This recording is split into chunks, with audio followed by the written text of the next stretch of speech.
ټاکل شوي شمار سره راغلی. لکه ما تاسو مثال ویل د ماسپښین لمونځ څو دی؟ څلور رکعته. یو سړی رالګېږي پنځه کوي، دې ته موږ څه شوی وو؟ بدعت. ولې؟ چې دغه عادت د رسول الله صلی الله علیه وسلم نه دی راغلی، په قرآن کې د دې عادت ذکر دی. نو چې شمار سره تعلق لري او زه د ځان یو شمار ټاکم د عبادت لپاره، دا هم بدعت. نو د رسول الله صلی الله علیه وسلم تابعداري به هم په هغه عبادت کې چې د شمار سره تعلق لري په عادت کې کوو. یا مثال په توګه یې سړی پنځه مونځونه په ځای وایي شپږ مونځونه فرض کوم. صحیح ده؟ ولې؟ رسول صلی الله علیه وسلم دغه عادت دی، پنځه راغلي، پنځه مونځونه. څلور شو. پنځمه خبره چې موږ د هغې کې د رسول صلی الله علیه وسلم تابعداري لازمه ده، هغه دا چې په هغه وخت کې به کوو چې رسول الله صلی الله علیه وسلم نه د هغې ثبوت راغلی، په شریعت کې د هغې ثبوت راغلی. د ځانه به وخت نه ټاکو، لکه ما تاسو ته ویل چې په پنځلسمه ورځ د شعبان داسې یو د جمعې پر ورځ باندې روژه نیول ډېر ثواب لري. هغه د رسول صلی الله علیه وسلم منع کړل چې تاسو جمعې ورځ په عبادت د شپې جمعې چې کوم دی په عبادت مه خاص کړئ، دا د شپې عبادت د جمعې ورځ مه خاص کړو چې څه ځان نه په دې کې روژه نیسئ، مخکې روژه نه نیسئ، وروسته کې نه نیسئ. رسول الله منع کړې ده. یو سړی د ځانه چې کوم دی راځي او د عبادت لپاره یو خاص وخت ټاکي چې دا جمعې ورځ او په دې فلانې ورځ په پنځلسم د فلانې ورځ باندې چې کوم دی با دا عبادت دا تهجد به ډېر کوو. یا د رسول الله صلی الله علیه وسلم وروسته به شیخ پرې باندې بیان وکړي چې د رسول صلی الله علیه وسلم وفات باندې عید میلاد النبي مناوو. دا وخت ټاکل د دې لپاره دا په شریعت کې ثبوت نه لري. ځکه هر عبادت ډېر ثبوت لري. نو وخت به هم ځان نه ټاکو. نو اوس دلته بدعت یا به اصل بالکل هغه شی به بیخي اصل نه لري، یا به اصل لري، ذکر اصل لري خو کیفیت د ځانونو سره ټوټې یوځای کړي، دا ټوټې د بدعت. او شپږم خبره هغه ده چې یو عبادت په یو معین ځای کې راغلی دی. مثال په توګه حج، یو سړی بل ځای کې کعبه جوړوي، صحیح ده؟ هغې له طواف کوي. یا دا طواف عبادت د کوم ځای نه راغلی دی؟ یوازې د الله د کور نه راغلی. او یو سړی د قبر نه عبادت کوي، قبر نه طواف کوي. یا یو بل جومات ته طواف کوي، دې جومات ته ګرځي ورته د طواف کوي. موږ دې طواف ته چې دې جومات ته ګرځي او دا د اجر دا عقیده ساتي چې دې د طواف کول د اجر دی، دې ته موږ بدعت دی. ولې؟ رسول صلی الله علیه وسلم دا جومات دې لپاره نه دی ټاکلی چې دلته طواف طواف لپاره یو ځای دی چې هغه د الله نه قبر دی نه بل جومات دی. د ورونو دا شپږ خبرې احتیاط ولرئ، هله به تاسو بدعت چې کله مو اورېدل چې دا یو عبادت په یو سبب پورې وتړل چې هغه سلب کې نه جنس هغه شي نه راغلی، په هغه شمار باندې نه راغلی، په هغه وخت سره نه راغلی، په هغه وخت کې نه راغلی، په هغه ځای کې نه راغلی، او یا په هغه کیفیت باندې نه راغلی، هغه عمل موږ شو بدعت. او د رسول الله صلی الله علیه وسلم تابعداري موږ باید په دې شپږو خبرو کې وکړو. نو ادب موږ محمد رسول الله باندې ورور دغه بدعت ان شاء الله زه خبره بله خبره ورور دا ده چې بدعت ولې موږ د هغې په دې بیانو. دا زموږ خبره نه ده، دا د رسول الله صلی الله علیه وسلم او د الله تعالی کلام په دې باندې دلیل. ما شکایت ورسول الله تعالی ویلو شرکاو ترحون له من الدین ما لم یأذن به الله. آیا د دې کافرو لپاره د مشرکانو لپاره داسې شریکان د توحید نظام لپاره چې هغوی ورته داسې شریعت راوړی چې لم یأذن به الله، چې الله په هغې باندې اجازت نه دی کړی.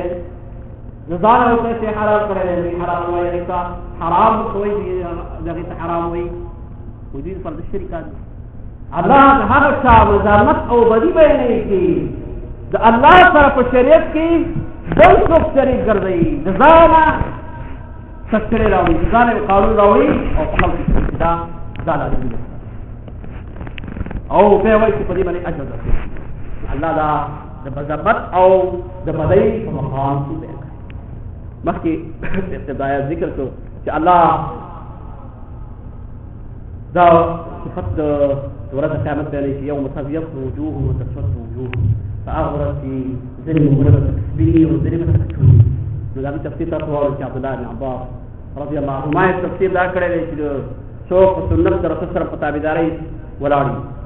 صحابه په طریقه چې رسول الجماعت په هغې باندې روان وي، د هغې مخونه به سپین وي، او څوک چې بدعت کوي ناروا کارونه کوي د هغې مخونه به ټول. الله تعالى درجة خلقكم مذمت أو بدي بيك رسول الله صلى الله عليه وسلم عائشة رضي الله تعالى عنها والمؤمنين نقل في من أحدث في أمرنا هذا ما ليس منه فهو رد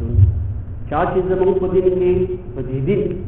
دسي وكار پیدا كتاغد ديننا وغرب ده مردود اعتبار الذي يريد بالثواب والتوحيد وليس كان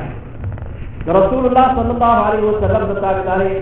خیال میں وہ لگتا تو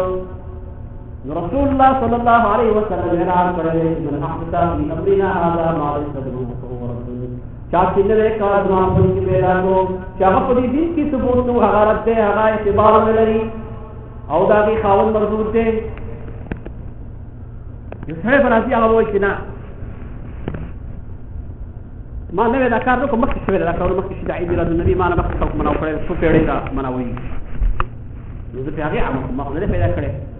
نو ورته رسول الله صلی الله علیه وسلم نور افاض کې مسلم کې دسر من عمل عملا تاسو دسي وکړ وکړه کنه نو پیدا کړی بس تا کړو ما او دا پاګی روان دا پاګی روان دی من عمل عملا ليس عليه امرنا فهو رد څوک دا چې کارونه چې آغاز په دې کې یا غلط دی نو کنه دې پیدا کاو یا دې بل څه پیدا کړو ته پاګی کې رواني دا هم شرک بدعت رسول الله صلى الله عليه وسلم کی دعوت سے جابر رضی اللہ تعالی عنہ ہا رسول الله صلی اللہ علیہ وسلم جو خطبه حالت میں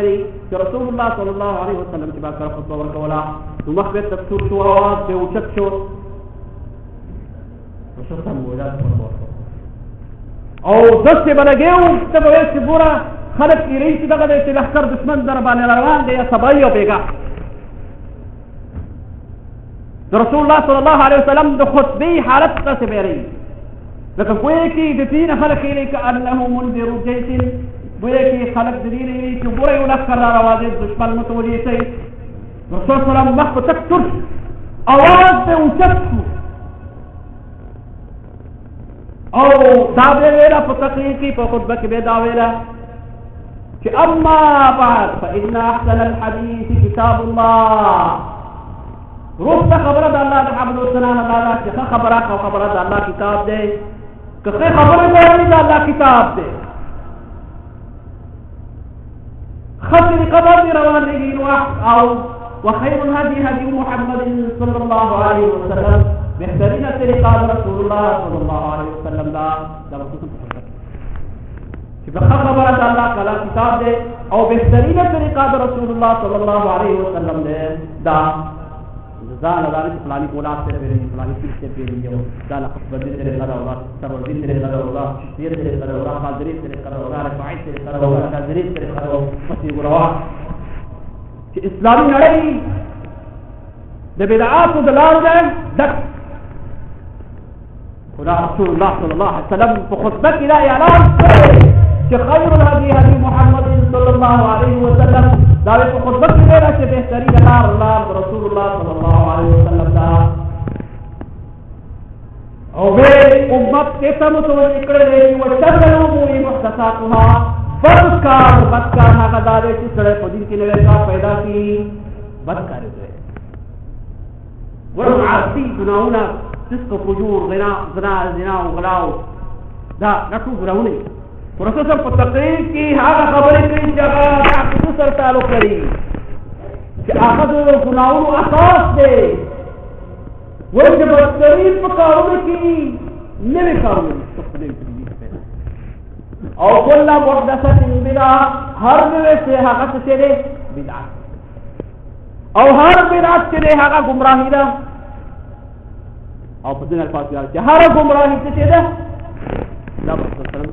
خطبه کی ویلا تقریر کی ویلا کہ گورا ہر سے چنو والا بدعت سے دیو جنا دا تقسیم خطا دے کہ ځنې خلک دا وایي چې بدعت کی تقسیم دی واجب دی او مستحب دی او دا یا بدعت حسنه دی او دا څه دی بدعت اطلاق څه دې کې راغره دی تو اغیر برات بدعت لغوی دی یعنی ما تصویر لك په عربي کې ځکه بدعت ته ویل کیږي بالدين بدعت كده مثلا عمر رضي الله تعالى عنه وقت صحابه بيوبا يو امام كتي ولا وبرسان ديك كامل دي ولا وبار دي ولا عمر رضي الله عنه امام راكو تراويح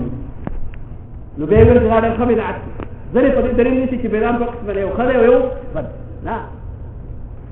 هذا كبر دراوي معناه ده فين بدعة لغوي يعني ده النبي يتغير حقيقتي النبي فدي معناه باري چې عمر زرا هو هغه مخ په دور کې کو په یوه امام نو راځي خدا علت سبب څه رسول الله صلی الله علیه وسلم د سپې مول تراوی چې تعام تراوی اطلاق مو سره نه سپې مول درې سپې پر رسول الله صلی الله علیه وسلم کې صحابه ودرې کوي څلور صحابه ور راځي خبر سره سپې کې رسول الله زه خبره تاسو راځم چې وایي خو په دې خاطر راوړل چې په تاسو راځي فرض نو اته علت دا او پروسه په جمع کړو ته بل خو علت او سبب دا او فرض چې په تاسو چې کوم عمل دوام کو د دې ویره او وحي راځي چې فرض دي تاسو په خپل امت باندې حالي چې په دې منطقه کې راځي تاسو کله تاسو بلان صحابه بکر نه په دور کې ځان له کول خبر درام کو دوه هغه په یوان باندې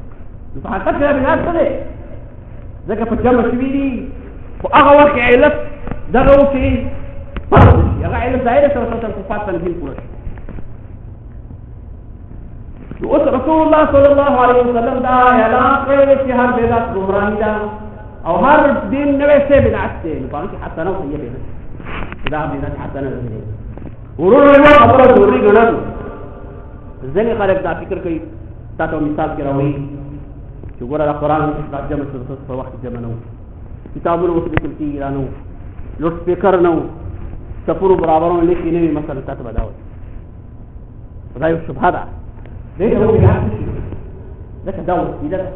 د سپیکر یو کړي موږ به تقلید موږ به دا یو وسیله ده دا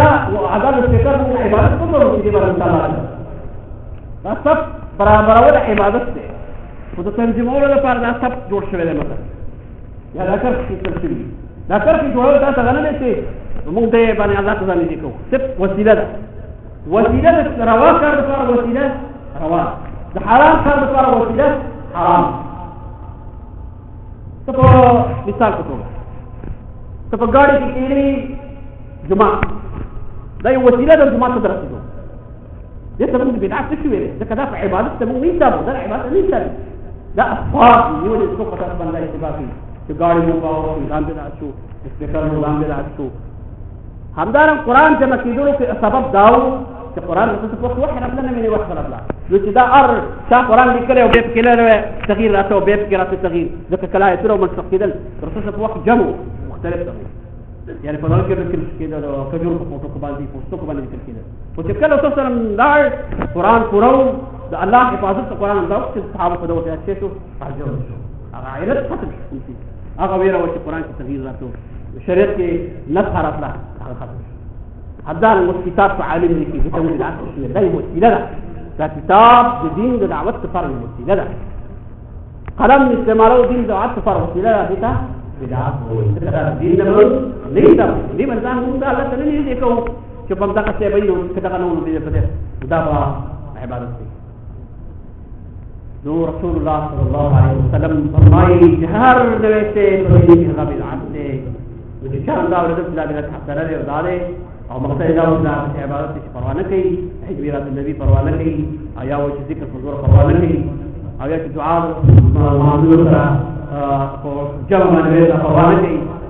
ورور دا خبر صحیح پروا کوي ناروا ده بدعت دی بدعت گمراهی ده او رب صاحبہ او دا رسول الله صلی الله علیه وسلم